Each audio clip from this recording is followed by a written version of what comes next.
عزیزان گرامی، آپ نے حضرت ابراہیم بن ادہم کا نام تو سنا ہی ہوگا۔ یہ حضرت ابراہیم بن ادہم بہت بڑے ایک اللہ کے ولی، اللہ رب العزت کے نیک بندے۔ تاریخ میں آتا ہے کہ یہ حضرت ابراہیم بن ادہم بادشاہ تھے، بلخ کے بادشاہ تھے، لیکن انہوں نے اللہ کی محبت کے لیے اپنی بادشاہت کو چھوڑ دیا۔ اور واقعی میں میرے پیارے مسلمانوں، جس کے دل میں اللہ کی محبت پیدا ہو جاتی ہے، جس کے دل میں اللہ کا پیار پیدا ہو جاتا ہے، تو پھر اللہ کی محبت کے لیے وہ ہر چیز قربان کر دیتا ہے۔ یہ دولت کیا ہے؟ اللہ سے محبت کرنے والا تو اللہ کی محبت کی خاطر اپنی جان تک قربان کر دیتا ہے۔ واقعی میں جس کے دل میں اللہ کی سچی محبت پیدا ہو جائے، واقعی میں جس کے دل میں اللہ کی سچی الفت پیدا ہو جائے، تو یہ حضرت ابراہیم بن ادہم ہیں۔ ایک مرتبہ سو رہے ہیں، بلخ کے بادشاہ ہیں، سو رہے ہیں، رات میں آرام کر رہے ہیں اپنی شاہی محل میں۔ اچانک کیا دیکھتے ہیں کہ آدھی رات گزرنے کے بعد کوئی آپ کے محل کی چھت پر ٹہل رہا ہے۔ اس کے ٹہلنے کی وجہ سے آپ کی نیند میں خلل پڑ گیا، آپ کی آنکھ کھل گئی۔ بادشاہ وقت ہیں حضرت ابراہیم بن ادہم، آواز دی کہ کون ہے اتنی رات میں جو شاہی محل کی چھت پر ٹہل رہا ہے؟ کیا اسے معلوم نہیں ہے کہ بادشاہ وقت محل میں آرام کر رہے ہیں اور وہ شاہی محل کی چھت پر ٹہل رہا ہے؟ کیا اسے معلوم نہیں ہے کہ بادشاہ وقت آرام کر رہے ہیں اور اس نے بادشاہ وقت کی نیند میں خلل ڈال دیا؟ اس نے بادشاہ وقت کی نیند کو اچاٹ کر دیا۔ یہ کون ہے جو اتنی رات میں بادشاہ کے محل کی چھت پر ٹہل رہا ہے؟ کیا اسے خوف نہیں ہے کہ نیچے بادشاہ آرام کر رہا ہے؟ کیا اسے اپنی زندگی پیاری نہیں ہے؟ کیا اسے ڈر نہیں لگتا کہ بادشاہ آرام کر رہا ہے نیچے اور میں بادشاہ کے محل کی چھت پر ٹہلوں؟ کیا اسے ڈر نہیں لگتا اور اسے معلوم نہیں ہے کہ یہ بادشاہ وقت کے محل کی چھت ہے، میں اتنی رات میں کیوں ٹہلوں؟ اور اس نے ٹہلنے کی وجہ سے ہماری نیند میں خلل ڈال دیا ہے۔ عزیزان گرامی، حضرت ابراہیم بن ادہم نے آواز دی، کون ہے؟ تو اللہ اکبر، میرے پیارے مسلمانوں، آواز آتی ہے کہ اے بادشاہ وقت، میں اپنے اونٹ تلاش کر رہا ہوں، میرے اونٹ گم ہو گئے ہیں، میں اپنے اونٹ تلاش کر رہا ہوں۔ تو بادشاہ وقت یعنی حضرت ابراہیم بن ادہم نے کہا کہ عجیب دیوانہ معلوم ہوتا ہے، عجیب دیوانے معلوم ہوتے ہو، کیا کبھی چھت پر بھی اونٹ ملا کرتے ہیں؟ ارے اونٹ تلاش کرنے ہیں تو جاؤ صحرا میں جاؤ، اونٹ تلاش کرنے ہیں تو جاؤ جنگل میں جاؤ۔ ارے اونٹ جنگل میں ملیں گے، چھت پر کب اونٹ مل سکتے ہیں؟ کیا تم نے کبھی سنا ہے کہ اونٹ بھی چھتوں پر چرا کرتے ہیں؟ ارے اونٹ تلاش کرنے ہیں تو جاؤ جنگل میں جاؤ، وہاں اونٹ تلاش کرو۔ ہماری نیند میں خلل کیوں ڈال رہے ہو؟ تم نے ہماری نیند خراب کر دی۔ جاؤ اپنی اونٹ تلاش کرنے ہیں تو جاؤ صحرا میں تلاش کرو، چھت پر اونٹ نہیں ملا کرتے۔ تو میرے پیارے مسلمانوں، اسی شخص نے کہا، اے ابراہیم بن ادہم، میں آپ کو یہی تو بتانا چاہتا ہوں کہ جب چھت پر اونٹ نہیں مل سکتے تو مخملی گدوں پر، نرم نازک گدوں پر لیٹ کر پروردگار کو بھی نہیں پا سکتے ہو۔ جس طریقے سے اونٹ چھت پر نہیں مل سکتے، ایسے ہی ان نرم نازک و مخملی گدوں پر لیٹ کر بھی اللہ رب العزت نہیں مل سکتا ہے۔ اونٹ تلاش کرنے ہیں تو جنگل میں جانا پڑے گا۔ ایسے ہی اگر آپ کو بھی اگر اللہ کا قرب حاصل کرنا ہے تو یہ مخملی، یہ تخت، یہ تاج چھوڑنا پڑے گا اور جنگل میں اللہ کی عبادت جا کر کے کرنی پڑے گی۔ اگر اللہ کو حاصل کرنا چاہتے ہو تو تم بھی اپنے بستروں کو چھوڑ دو، جنگل کی راہ اختیار کر لو، اپنے رب کے قریب ہو جاؤ گے۔ یہ سنا حضرت ابراہیم بن ادہم نے تو لرز کر رہ گئے، ایک عجیب سی کیفیت طاری ہو گئی۔ میرے پیارے مسلمانوں، دیکھیے ایسی نصیحت کری بادشاہ وقت کو، یہ سن کر حضرت ابراہیم بن ادہم لرز کر رہ گئے، ایک عجیب سی کیفیت طاری ہو گئی۔ بات تو سچ ہے یار کہ جب اونٹ چھت پر نہیں مل سکتے تو پھر پروردگار بھی ان مخملی گدوں پر نہیں مل سکتا ہے۔ دل کی دنیا بدلنی شروع ہو گئی۔ میرے پیارے مسلمانوں، ایک بات اور یاد رکھیے، نصیحت کرنے والا چاہے چھوٹا ہو لیکن نصیحت اگر اچھی ہے، اگر اس کی نصیحت کامیاب ہے تو اس نصیحت پر عمل کر لینا چاہیے۔ یہ نہیں دیکھنا چاہیے کہ نصیحت کرنے والا چھوٹا ہے، نصیحت کرنے والا بچہ ہے۔ نہیں، اگر نصیحت کرنے والا چھوٹا یا بچہ بھی ہو، اگر نصیحت کر رہا ہے اور وہ نصیحت ایسی ہو کہ وہ ہماری دل کی دنیا بدل سکتی ہے، وہ ہماری کیفیت کو بدل سکتی ہے، وہ ہمیں کچھ سکھا سکتی ہے، تو یہ نہ دیکھیں نصیحت کون کر رہا ہے، بلکہ یہ دیکھیں کہ نصیحت کیا ہے۔ اگر اچھی نصیحت ہے تو اس نصیحت پر عمل کر لینا چاہیے۔ اس لیے تو حضرت ابراہیم بن ادہم نے یہ نہیں دیکھا مجھے کون کر رہا ہے نصیحت، بلکہ یہ دیکھا کہ نصیحت تو اچھی ہے، نصیحت نے میرے دل کی دنیا بدل دی۔ اللہ اکبر۔ حضرت ابراہیم بن ادہم اس واقعے سے متعجب ہوئے اور سوچنے لگے، واقعی میں یہ بات تو بالکل حقیقت ہے، واقعی میں یہ بات تو بالکل سچ ہے۔ پھر میرے پیارے مسلمانوں، رات تو گزر گئی، پھر جب صبح ہوئی تو صبح کے وقت میں آپ کا شاہی محل میں آپ کا ایک دربار لگا ہوا تھا۔ آپ کے تمام ماننے والے، حضرت ابراہیم کے تمام نوکر اور آپ کے تمام پیروکار آپ کے ارد گرد بیٹھے ہوئے تھے۔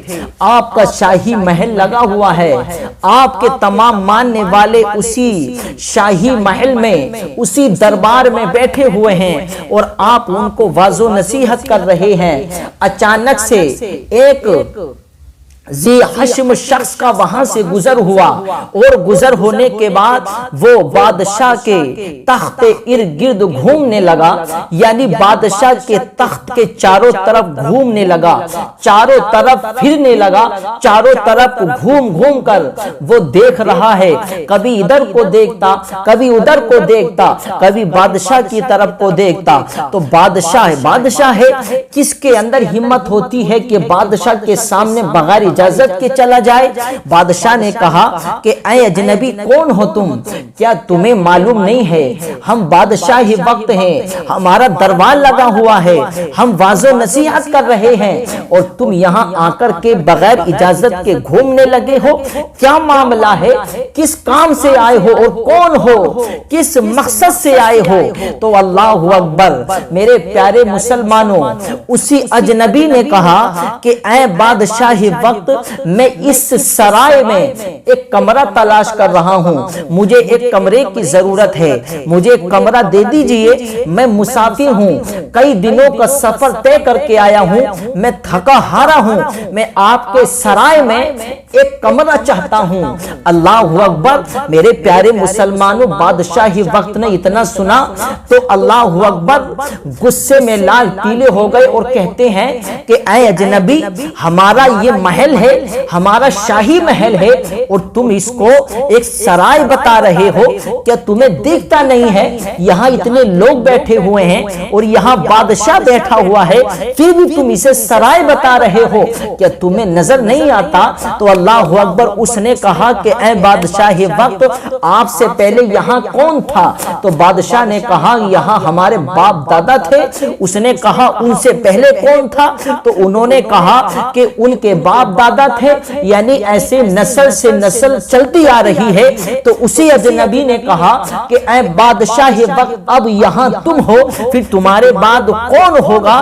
تو بادشاہ وقت نے کہا میرے بعد میری اولادیں ہوں گی، تو میرے پیارے مسلمانوں اس اجنبی نے کہا کہ واقعی میں یہ سرائے نہیں تو اور کیا ہے، ارے یہاں کتنے آئے چلے گئے، ایک دن تمہیں بھی جانا ہے، تمہارے بعد تمہاری اولاد یہاں آباد ہوگی، پھر اسے بھی یہ جگہ چھوڑ کے جانا ہے، تو یہ جگہ تو بدلنے کی جگہ ہے، یہاں تو آتے ہیں چلے جاتے ہیں، یہ حکومت ہمیشہ ہمیشہ کے لیے نہیں ہے، یہ حکومت ہمیشہ باقی رہنے کے لیے نہیں ہے، یہ تو ختم ہونے والی ہے، پھر بتاؤ سرائے نہیں ہے تو کیا ہے۔ اللہ اکبر، اتنا سنا ہے حضرت ابراہیم بن ادہم نے تو ایک لرز کر رہ گئے۔ واقعی میں آپ ایک رات کے واقعے سے تو پہلے ہی آپ متعجب تھے، اب یہ واقعہ اور سامنے نظر آ گیا، آپ کے دل کی دنیا بدلنے لگی، یار یہ کیا ہو رہا ہے۔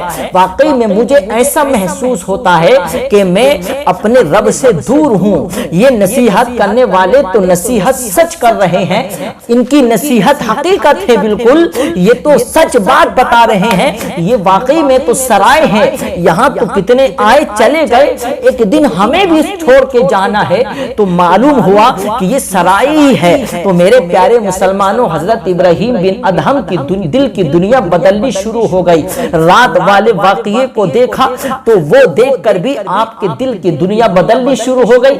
اب یہ اجنبی نے آ کر کی نصیحت کی ہے تو یہ ایک عجیب سی کیفیت طاری ہو گئی، واقعی میں یہ بات تو بالکل سچ ہے۔ اب میرے پیارے مسلمانوں، بات آگے بڑھتی ہوئی چلی گئی، حضرت ابراہیم بن ادہم کے دل میں اب دھیرے دھیرے اللہ کی محبت پیدا ہوتی جا رہی ہے، یہ اللہ کے قریب ہوتے جا رہے ہیں۔ واقعی میں میرے پیارے مسلمانوں، جسے اللہ چاہتا ہے اسے اپنے قریب کر لیتا ہے، اللہ رب العزت جسے چاہتا ہے اس کے دل میں اپنی محبت ڈال دیتا ہے اور اس کے دل سے دنیا کی محبت نکال دیتا ہے، یہ اللہ کی توفیق سے ہوتا ہے۔ اللہ رب العزت جسے توفیق دے دے، اللہ رب العزت جسے ہدایت دے دے، پھر وہ دنیا کو چھوڑ دیتا ہے، وہ اللہ کی محبت میں ڈوب جاتا ہے، یہ اللہ کی توفیق سے ہوتا ہے۔ اگر بندہ خود چاہے کہ یار میں اللہ کا قرب حاصل کر لوں، نہیں، انسان کے چاہنے سے کچھ نہیں ہوتا، بلکہ یہ اللہ کے چاہنے سے ہوتا ہے۔ جب اللہ چاہتا ہے تو اپنے بندے کو اپنا قرب عطا فرما دیتا ہے۔ حضرت ابراہیم بن ادہم کے دل میں اب دھیرے دھیرے اللہ کی محبت پیدا ہو رہی ہے۔ اب میرے پیارے مسلمانوں، ایک اور واقعہ آپ کے دل کو اس نے بھی لرز کر رکھ دیا، آپ کے دل کو اس نے بھی گھما کر رکھ دیا، آپ کے دل کی دنیا اس نے بھی بدل کر کے رکھ دی ہے۔ اللہ اکبر، حضرت ابراہیم بن ادہم کے محل میں ایک نوکرانی آپ کے کمرے میں آئی اور آنے کے بعد آپ کے کمرے کو اس نے صاف کرنا شروع کر دیا۔ میرے پیارے مسلمانوں، اس نے کمرہ صاف کیا، کمرہ صاف کرنے کے بعد بادشاہ وقت کو دیکھا کہ اس محل میں اور اس کمرے میں نہیں ہے، تو وہ خاتون تھکی ہاری تھی، یعنی کمرہ صاف کرتے کرتے اس کے دل میں خیال آیا کہ لیٹ کر دیکھتی ہوں کہ شاہی محل اور شاہی بستر یہ کیسا ہوتا ہے، اس پر لیٹنے میں کتنا سکون ملتا ہے۔ تو میرے پیارے مسلمانوں، وہ صفائی کرنے کے بعد بادشاہ کے بستر پر سو گئی، بادشاہ کے بستر پر لیٹ گئی، جیسے ہی لیٹی تو سکون حاصل ہوا، اچانک آنکھ لگ گئی، جیسے ہی آنکھ لگی تو حضرت ابراہیم بن ادہم آئے اپنے محل میں، اپنے کمرے میں آئے، آنے کے بعد کیا دیکھتے ہیں کہ ایک صفائی کرنے والی خاتون میرے بستر پر لیٹی ہوئی ہے۔ اللہ اکبر، غصے میں لال پیلے ہو گئے کہ اسے ڈر نہیں، اسے اتنا ادب احترام نہیں کہ ہمارے بستر پر لیٹ گئی، ہمارے بغیر اجازت کے لیٹ گئی ہے۔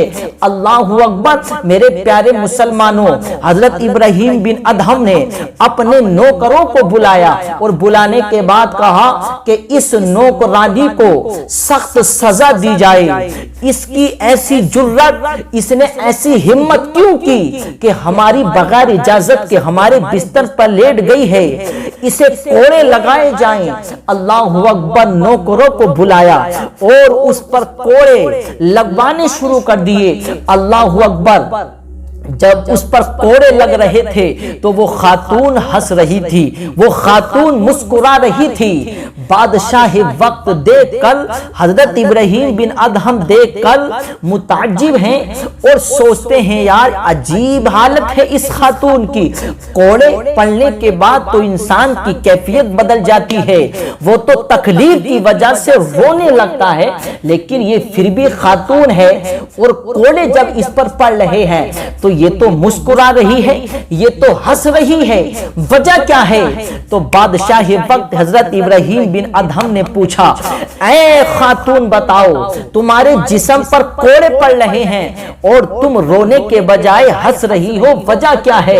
تو اللہ اکبر، اس نوکرانی نے جواب دیا، اے حضرت ابراہیم بن ادہم، اے بادشاہ وقت، کوڑے میرے جسم پر پڑ رہے ہیں، تکلیف تو مجھے ہو رہی ہے، بہت زیادہ تکلیف ہو رہی ہے، اور بظاہر کوڑے بھی میرے جسم پر پڑ رہے ہیں، مجھے تکلیف ہو رہی ہے، لیکن میں رونے کے بجائے ہنس اس لیے رہی ہوں اور میں یہ سوچ رہی ہوں کہ ایک لمحے کے لیے میں اس بستر پر لیٹی ہوں تو مجھے اتنی سخت سزا مل رہی ہے، مجھے اتنے کوڑے مارے جا رہے ہیں، مجھے اتنا پیٹا جا رہا ہے، تو میں یہ سوچ کر ہنس رہی ہوں، ارے جو اس بستر پر روزانہ لیٹتا ہو، جو اس بستر پر روزانہ سوتا ہو، تو اس کی سزا کیسی ہوگی، اسے کیسے کوڑے مارے جائیں گے، ارے یہ ایک لمحہ میں لیٹی تو ایسی سزا مجھ پر ہو رہی ہے، میں برداشت نہیں کر پا رہی ہوں، اور جو اس بستر پر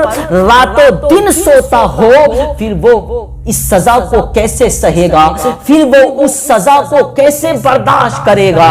بادشاہ نے اتنا سنا تو دل کی دنیا بدل گئی، اللہ اکبر، آپ کے دل کی کیفیت بدل گئی، فوراً آپ ایک کمرے میں گئے، جانے کے بعد میں آپ نے فیصلہ کر لیا کہ اب مجھے اس کرسی کی ضرورت نہیں ہے، اب مجھے اس بادشاہت کی ضرورت نہیں ہے۔ آپ نے کرسی کو چھوڑ دیا، آپ نے اپنی بادشاہت کو چھوڑ دیا، اپنی حکومت کو چھوڑ دیا، اور آپ نے جنگلوں کی راہ اختیار کر لی۔ آپ جنگل میں پہنچ گئے اور جنگلوں میں پہنچنے کے بعد آپ نے اللہ کی عبادت کرنی شروع کر دی، آپ نے اللہ کی عبادت کرنی شروع کر دی۔ حضرت ابراہیم بن ادہم کی دیکھیے اللہ نے کیسی دل کی دنیا بدل دی۔ واقعی میں میرے عزیزوں کچھ نصیحتیں ایسی ہوتی ہیں جو انسان اگر سچے دل سے انہیں سنے تو وہ نصیحتیں انسان کے دل کی دنیا کو بدل دیتی ہیں، اور واقعی میں جس پر اللہ کی توفیق ہو جائے، جس پر اللہ کی نظر رحمت ہو جائے تو وہ انسان خود بدل جاتا ہے، وہ انسان اپنی زندگی کو بدل لیتا ہے۔ حضرت ابراہیم بن ادہم نے ان نصیحتوں کو دل سے سنا اور ان پر عمل کیا۔ واقعی میں یہ بالکل سچ ہے، تمام واقعات سچ ہیں۔ میرے محل پر اونٹ تلاش کرنے والے نے نصیحت کری تو وہ بھی سچ، اور میرے محل میں آ کر کے میرے محل کو سرائے بتایا، وہ بھی سچ ہے۔ اب یہ خاتون مجھے نصیحت کرتے ہوئے بتا رہی ہے کہ میں ایک لمحے کے لیے لیٹی اس بستر پر تو مجھے اتنی سزا مل رہی ہے، اور جو اس بستر پر راتوں دن لیٹتا ہو تو اس کی سزا کیسی ہوگی۔ اللہ اکبر، آپ نے اتنا سنا تو اپنے محل کو چھوڑ دیا، اپنے حکومت کو، اپنی کرسی کو چھوڑ دیا، آپ جنگلوں میں پہنچ گئے، اللہ کی عبادت کرنی شروع کر دی۔ اللہ اللہ کر رہے ہیں، جدھر جا رہے ہیں اللہ اللہ کر رہے ہیں، اللہ اللہ کر رہے ہیں۔ میرے پیارے مسلمانوں، دیکھو اللہ کی محبت ایسے پیدا ہو جاتی ہے، جس کے دل میں واقعی میں اللہ کی سچی محبت پیدا ہو جائے تو وہ دنیا کی ہر چیز کو چھوڑ دیتا ہے۔ حضرت ابراہیم بن ادہم اب جنگلوں میں فقیری لباس پہنا، سر پہ امامہ باندھا، فقیری لباس، پھٹا ہوا لباس پہن کر اب اللہ اللہ کر رہے ہیں۔ اب کسی چیز سے مطلب نہیں ہے، کہاں ہے میری حکومت، کوئی مطلب نہیں ہے، کہاں میری کرسی، کوئی مطلب نہیں ہے، کہاں ہے میری شاہی کرسی، کوئی مطلب نہیں ہے۔ اب تو اللہ اللہ بس گیا ہے دل میں، اب تو اللہ کی محبت بس گئی ہے دل میں۔ اللہ اکبر، ایک مہینہ گزر گیا، لوگوں نے سوچا کہ یار اب اس شاہی کرسی پر کسے بٹھایا جائے، کوئی اس لائق نہیں ہے جو جو اس کرسی پر بیٹھے، ہماری کرسی خالی پڑی ہوئی ہے اور بادشاہ بھی پتہ نہیں کہاں چلے گئے ہیں، چلو اس کرسی پر کسی کو اور کو بٹھایا جائے، اس سے بہتر یہی ہے کہ بادشاہ کو تلاش کر کے لایا جائے۔ چلو بادشاہ کو ڈھونڈتے ہیں اور بادشاہ کو منا کر لے کر کے آتے ہیں، کیا پتا ہمارے منانے سے بادشاہ کے دل میں یہ بات پیدا ہو جائے اور بادشاہ پھر دوبارہ سے اس کرسی پر آ کر کے بیٹھ جائیں۔ اور یہ ہمیں اچھا بھی نہیں لگ رہا ہے کہ بادشاہ نے اپنی حکومت کو چھوڑ دیا، اپنی کرسی کو چھوڑ دیا ہے۔ اللہ اکبر۔ حضرت ابراہیم بن ادہم کے ماننے والے گئے، جانے کے بعد جنگل میں ایک دریا کے قریب پہنچے تو کیا دیکھتے ہیں، حضرت ابراہیم بن ادہم دریا کے قریب بیٹھے ہوئے اللہ اللہ کر رہے ہیں۔ لوگوں نے دیکھا، دیکھنے کے بعد فوراً قریب گئے اور جانے کے بعد دیکھا، کیا دیکھا، حضرت ابراہیم بن ادہم اللہ اللہ کر رہے ہیں اور آپ کے ہاتھ میں سوئی اور دھاگا ہے، آپ پھٹا ہوا لباس پہنے ہوئے ہیں اور اس سوئی اور دھاگے سے آپ اپنا پھٹا ہوا لباس کو صحیح کر رہے ہیں، پھٹا ہوا لباس سی رہے ہیں۔ اللہ اکبر۔ لوگوں نے کہا اے بادشاہ وقت، یہ آپ کی کیسی حالت ہو گئی، اے ابراہیم بن ادہم یہ آپ کی کیسی حالت ہو گئی، آپ ایسی حکومت چھوڑ کر کے آئے ہیں، آپ اتنی شان و شوکت والی کرسی چھوڑ کر کے آئے ہیں، آپ نرم نازک مخملی گدے چھوڑ کر کے آئے ہیں اور آپ ایک دریا کے کنارے پر بیٹھے ہوئے ہیں۔ آپ کی جگہ یہ نہیں ہے، آپ کی جگہ وہ ہے، شاہی محل ہے آپ کی جگہ، آپ کی جگہ وہ شاہی کرسی ہے، آپ کی جگہ وہ مخملی گدے ہیں، یہ دریا کا کنارہ نہیں ہے۔ چلیے بادشاہ سلامت، آپ کی وہ کرسی آپ کا انتظار کر رہی ہے، ابھی تک کرسی پر کوئی نہیں بیٹھا ہے۔ اللہ اکبر۔ حضرت ابراہیم بن ادہم نے اپنی سوئی کو اللہ اکبر دریا میں ڈالا اور ڈالنے کے بعد کہا کہ اے میرے نوکروں، اگر واقعی میں تم مجھ سے محبت کرنے والے ہو تو یہ میری سوئی دریا میں گر گئی ہے، اسے تلاش کر کے لے کر کے آؤ، اسے ڈھونڈ کر لے کر کے آؤ۔ اللہ اکبر۔ تو سارے نوکروں نے مشورہ کیا، یار یہ چھوٹی سی سوئی ہے، اتنی بڑی دریا، اتنا بڑا دریا ہے، اتنا بڑا تالاب ہے، اب اس میں سے سوئی کو کیسے تلاش کیا جائے گا، یہ تو ممکن نہیں ہے، ہم اسے تلاش نہیں کر سکتے ہیں، اب یہ تو پتہ نہیں کہاں گم ہو گئی ہوگی، ہم اسے نہیں ڈھونڈ سکتے ہیں۔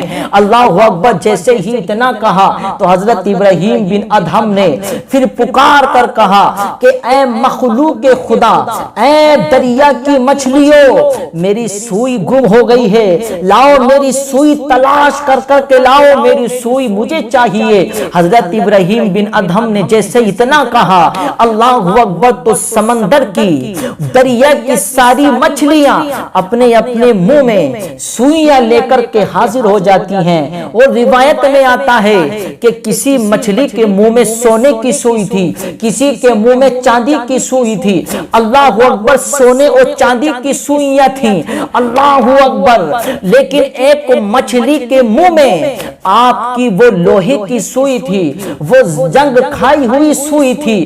آپ نے سارے مچھلیوں کے منہ کو دیکھا اور آپ نے اپنی سوئی کو ان مچھلیوں کے منہ میں تلاش کر لیا۔ میری سوئی یہ سونے والی نہیں ہے، میری سوئی چاندی کی نہیں ہے، بلکہ میری سوئی یہ لوہے کی ہے، جنگ کھائی ہوئی ہے۔ آپ نے وہ لوہے کی سوئی کو لیا اور لینے کے بعد میں پھر حکم دیا کہ جاؤ اب واپس چلی جاؤ، میری سوئی مجھے مل گئی ہے۔ پھر آپ نے اپنے ان سارے ماننے والوں سے، ان سارے نوکروں سے کہا کہ اے میرے نوکروں بتاؤ یہ حکومت اچھی ہے یا وہ حکومت اچھی تھی؟ ارے وہ حکومت صرف ظاہری حکومت تھی، اب یہ ایسی حکومت ہے جو میں کرسی پر بیٹھ کر نہیں کر سکتا ہوں، بلکہ اللہ نے مجھے اب ایسی طاقت دے دی ہے، میں اب ساری دنیا پر بھی حکومت کر سکتا ہوں، سمندر کی مچھلیوں پر بھی حکومت کر سکتا ہوں۔ تو واقعی میں میرے عزیزو یہ اللہ رب العزت کی توفیق سے ہوتا، اللہ نے ایسی طاقت دے دی کہ آپ کی حکومت اب سمندر کی مچھلیوں پر بھی ہے۔ واقعی میں جو اللہ کا ہو جاتا ہے وہ دنیا کی ہر مخلوق پر پھر حکومت کرنی شروع کر دیتا ہے، اللہ اسے ایسی طاقت دے دیتا ہے، اس کی زبان سے جو نکلتا ہے اللہ اسے پورا کر دیتا ہے۔